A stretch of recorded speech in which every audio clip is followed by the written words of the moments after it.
Shavua Tov et Chag Sameach Lechol Am Israël, partout où vous vous trouvez, dans les futurs Sukkot dans lesquels nous allons nous asseoir, peut-être pour y vivre la Géoula, puisqu'il y a une marloquette à savoir quand est-ce que viendra enfin la rédemption du peuple d'Israël et de la terre entière. Il y en a qui disent pendant la fête de Sukkot, c'est le cas de Rabbi Eliezer, et il y en a qui disent non, pour Rabbi Yoshua il dit à Nissan.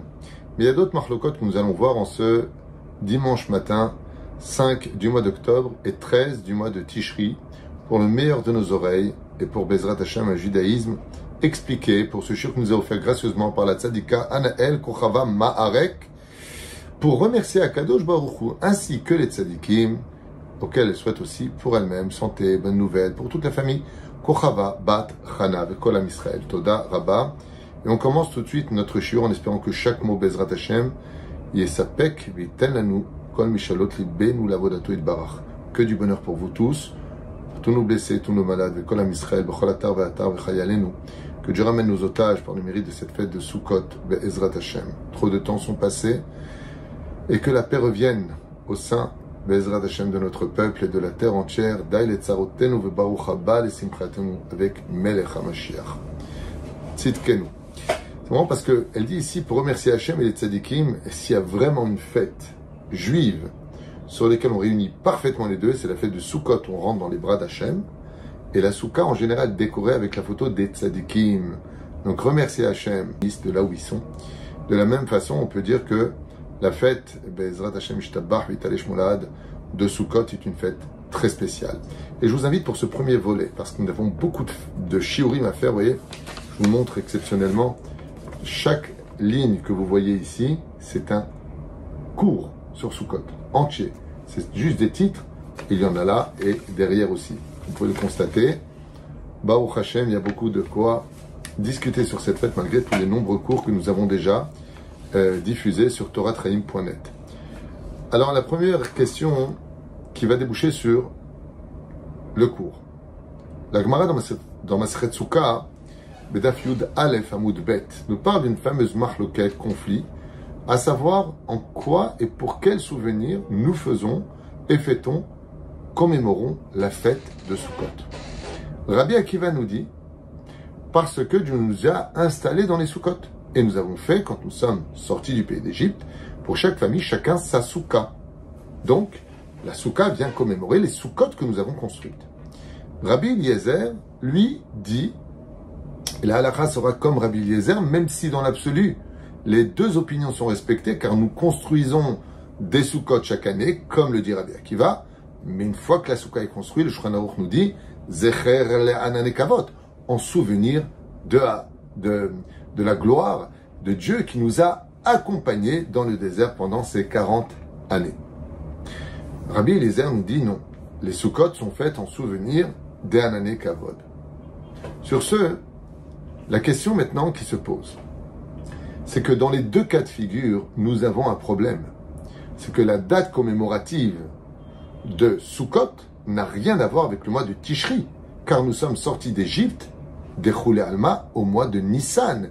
Ce qui fait que normalement, le Seder de Pessah que nous commémorons avec la Matzah devrait se vivre dans la Soukha, l'un dans l'autre, puisque c'est quand nous sommes sortis du pays d'Égypte que nous avons fait les Sukkot et avec la Matzah dans les mains.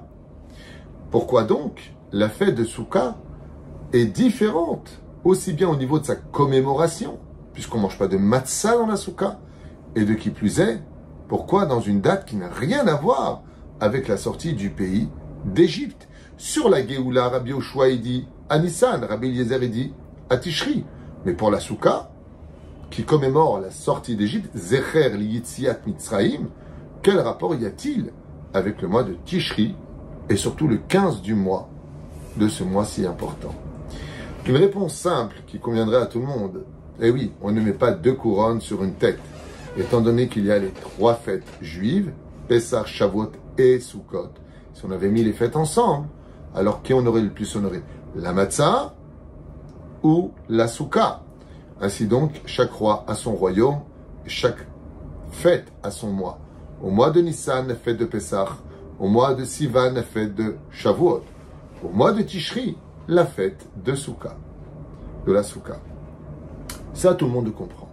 Le Baal HaTurim, lui, vient nous expliquer autre chose. La mitzvah de la Souka est une mitzvah si puissante dans le ciel que c'est la seule fête juive, d'ailleurs, qui n'est pas recommémorée par les autres religions qui sont nées après nous. Cette fête est si importante que si cette fête avait été fêtée au mois de Nissan, qui est le printemps, on ne l'aurait peut-être pas vécu l'Echem Shamaim. Pourquoi? Tout simplement parce qu'il fait bon d'être dans une espèce de cabane avec une paillasse au-dessus de la tête quand il fait printemps. La bise, le vent, c'est agréable, on est un peu protégé par les murs. Et donc, pour ne pas qu'on confonde entre un pique-nique et la fête de Sukkot, elle a été déplacée au mois de Tishri. Alors dans ce cas-là, pourquoi pas un autre mois? Et puis entre nous, j'ai un problème avec ça, je vous le dis franchement, c'est qu'il n'y a pas vraiment de différence au niveau agréable dans une cabane entre l'automne et le printemps. Arrête, là nous sommes au mois de Tishri, l'automne. Et le printemps, il y a moins de soleil dans les deux cas, c'est pas un soleil brûlant, c'est plutôt agréable, il y a de l'ombre. Je vois pas pourquoi moi personnellement, cette explication conviendrait, si ce n'est qu'à l'époque, le Baal HaTurim, oui, quand on vit dans les pays de l'Est, effectivement, au printemps, c'est le printemps, mais à cette période du mois d'octobre, c'est déjà l'hiver. Et donc, quand on rentre dans la souka, Amitztaer Besuka Patur Mina Souka, oui, il est facile de facilement comprendre, comme je le disais, que dans la souka, c'est beaucoup plus facile d'y être. Effectivement. Pourquoi? Les Shem Shamaï, parce que c'est pas agréable d'être dans le froid. Il fait extrêmement froid. Vous allez en Roumanie, il fait déjà froid, très froid. Et la fête de Sukkot n'a pas commencé. Vous allez en Russie, c'est pareil. Le froid a déjà commencé. Donc effectivement, on comprend le Baal HaTurim. Mais pour celui qui vit en Israël, il fait très chaud dehors, il fait très bon. Je vois pas trop la différence entre l'un et l'autre. C'est donc qu'il y a des explications qui, cachées, codées, nous allons, Bezrat Hashem, les partager avec vous. Comme vous le savez tous, la fête de Kippour est née de la faute du veau d'or. C'est-à-dire qu'à cause de la faute du veau d'or, Moshe Rabbeinu est monté dans le ciel le 1er du mois d'Elul jusqu'au 10 du mois de Tishri, soit 40 jours. Moshe est monté dans le ciel. Et qu'est-ce qu'il a fait pendant ces 40 jours? Il a supplié le Créateur du monde de nous pardonner la faute du veau d'or. Même si on n'y était pour rien à la base, influencé par les réseaux sociaux de l'époque qui s'appelait le Rêve Rave. Pour ceux qui veulent étudier un peu plus profondément, avec humour. Et ce qui est très intéressant, d'ailleurs, vous savez ce qu'a chanté Moshe Rabbeinu à la Vachalom quand il était devant le trône divin. Adon, Aselichot, Bochen et Vavlot. Les slichot que nous sommes en train de chanter d'année en année ne sont rien d'autre que les répliques que Moshe Rabbeinu a utilisées lui-même devant le Créateur du monde pour nous pardonner. Et donc, voici que le 10 du mois de Tishri, Moshe se voit enfin heureux d'entendre la bonne nouvelle, Salarti Kidvarecha. Dieu lui répond, en ce jour, je te pardonne. De là est né le jour du grand pardon. Ce grand pardon où le Créateur du monde accepte de remettre les pendules à l'heure, de laisser le passé au passé et de ne regarder que l'avenir. Mais cette fâcherie, cette erreur, n'a pas été sans conséquence. Les nuées de gloire qui ont accompagné les enfants d'Israël dès la sortie d'Égypte, soit au 7e jour de Pessah, Shivish el Pessah, où une nuée de gloire s'est instaurée entre les Égyptiens et les Hébreux, va nous accompagner dans le désert. Jusqu'à quand? Jusqu'à la faute du veau d'or. Et quand eut lieu la faute du veau d'or, le Créateur du monde, ne supportant pas l'impureté et la faute, s'est éloigné fâché en disant quoi déjà? Vous venez de recevoir la Torah et vous faites une telle erreur. Qu'est-ce que fait Akadosh Baruch Hu? Par éducation plus que par haine, il se retire. Les plus gênés s'en vont, alors Dieu dans son humilité se retire. Le problème, nous expliquent nos sages, c'est qu'en se retirant, la gloire de Dieu est partie avec lui. Et que depuis la faute du veau d'or, on s'est retrouvé dans une situation compliquée. Les enfants d'Israël n'avaient plus les nuées de gloire qui nous ont accompagnés dès la sortie du pays d'Égypte. Quand il y a eu la mer Rouge, c'est à ce moment-là que Baruch Hashem, la nuée de gloire, est venue entourer les enfants d'Israël. Et alors, cette même nuée de gloire étant partie, les enfants d'Israël sont restés suspicieux car à leur sécurité, et ils ont supplié le Créateur du monde de leur pardonner. Est né le jour de Kippour, comme le dira Aaron, Ki Chag Machar Lashem. Demain, ce sera un jour de fête. Machar en hébreu veut dire demain. Les lettres du mot en hébreu Machar sont les lettres du mot Rachem. C'est les mêmes lettres tournées qui veut dire jour de miséricorde. Seulement voilà. Quand est fini Kippour, les enfants d'Israël ont demandé à Moshe Rabbeinu, dis-moi notre maître, Dieu nous a pardonné? Oui. Alors si les pendules sont remis à l'heure, les compteurs à zéro, pourquoi Dieu ne revient-il pas? Il dit, Moshe Rabbeinu, Dieu nous a pardonné, mais il est encore un petit peu froissé. Il demande du temps. Tout ça, bien sûr, de façon imagée et éducative. Qu'est-ce que fait Moshe Rabbeinu? Il s'absente 5 jours. Et il part voir Hachem, maître du monde. Si tu as pardonné aux enfants d'Israël, pourquoi ne reviens-tu pas? Et il dit, parce qu'il est bon de comprendre qu'il n'y a que quand on perd ce qu'il y a de plus précieux qu'on se rend compte de la valeur de ce que l'on avait. Si je reviens directement dès que je pardonne, ils vont croire que je pardonne comme un pigeon, comme si que tout était facile. En fin de compte, Dieu est miséricorde, on appelle le bon Dieu. Alors oui, je pardonne à un certain degré, mais il faut aussi me convaincre de revenir. Et Moshe Rabbeinu, pendant ces 5 jours, du 10 du mois de Tishri jusqu'au 15 du mois de Tishri, va persuader le Créateur du monde, dans un langage qu'on ne peut pas comprendre, à notre niveau à nous, de revenir. Et c'est à ce moment-là que Dieu reviendra le 15 du mois de Tishri avec les nuées de gloire.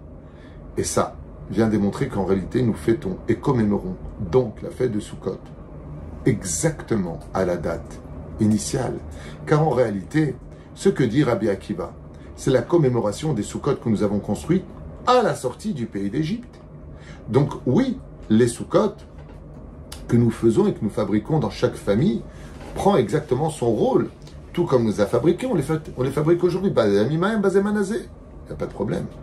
Mais en réalité, ce que vient nous apprendre Rabbi Eliezer, c'est que si maintenant tu viens commémorer la Souka en souvenir des nuées de gloire, alors c'est vraiment son temps.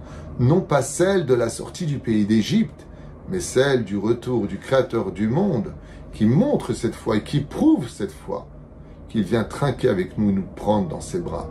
Comme vous le savez tous, la Souka, pour qu'elle soit cachère, il faut qu'elle ait 3 pans, c'est-à-dire 3 murs. Un mur qui représente l'avant-bras, un deuxième mur qui représente le bras, ensuite l'avant-bras, et un téphar, soit 8 cm. Et la Souka serait cachère, qui représente la main.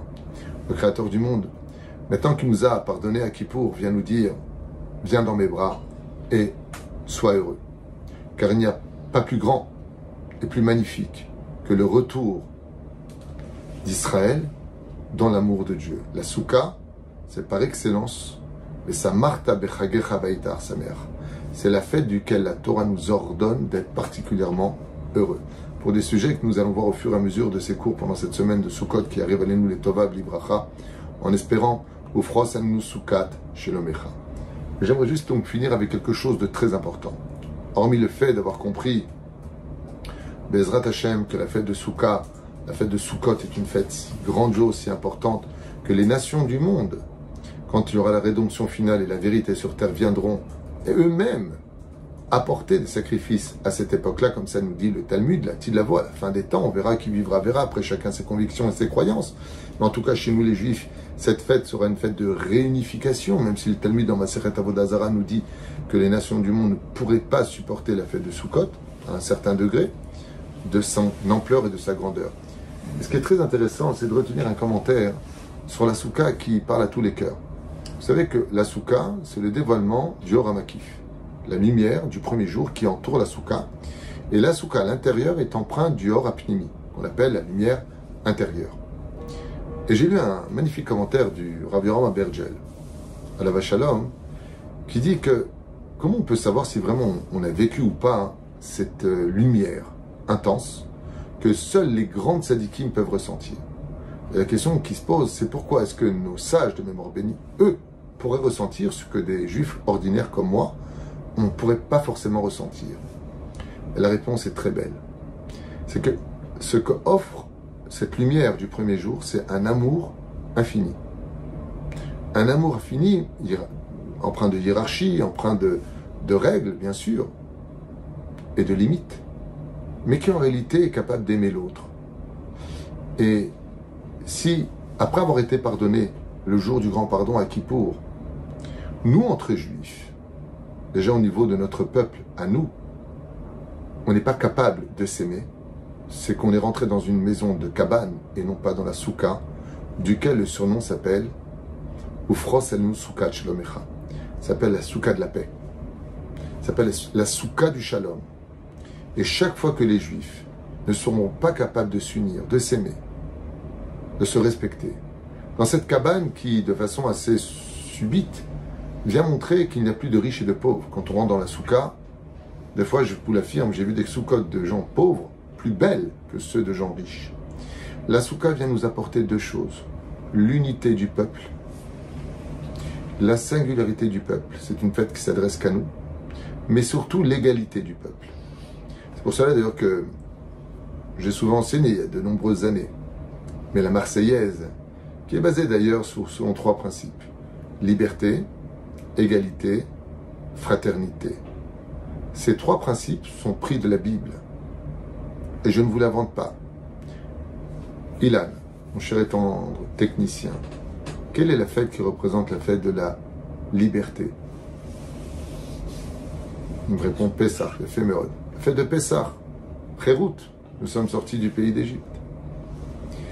La fête de l'égalité, dans quelle situation on est tous égaux, riches comme pauvres? La fête de Sukkot. Et dans quelle situation nous sommes tous frères, le jour du don de la Torah. Ainsi donc, liberté, égalité, fraternité sont les principes fondamentaux des trois fêtes juives. Non pas qu'on a besoin de la Marseillaise pour en parler, la Marseillaise c'est la Marseillaise, mais je voulais simplement faire comprendre que cette fête-là dans laquelle nous sommes, c'est la fête de la réunification. Vous savez, des fois quand quelqu'un me dit je suis fâché avec quelqu'un, je ne veux pas le recevoir chez moi, c'est trop tôt. Je dis ben invite-le à boire un café, pas chez toi, mais quelque part dans un endroit temporaire. C'est l'occasion, la souka, c'est dans la maison d'Hachem, c'est pas vraiment chez toi. Ici, chaque pan, le srach, représente la shrina. La shrina réside dans la souka.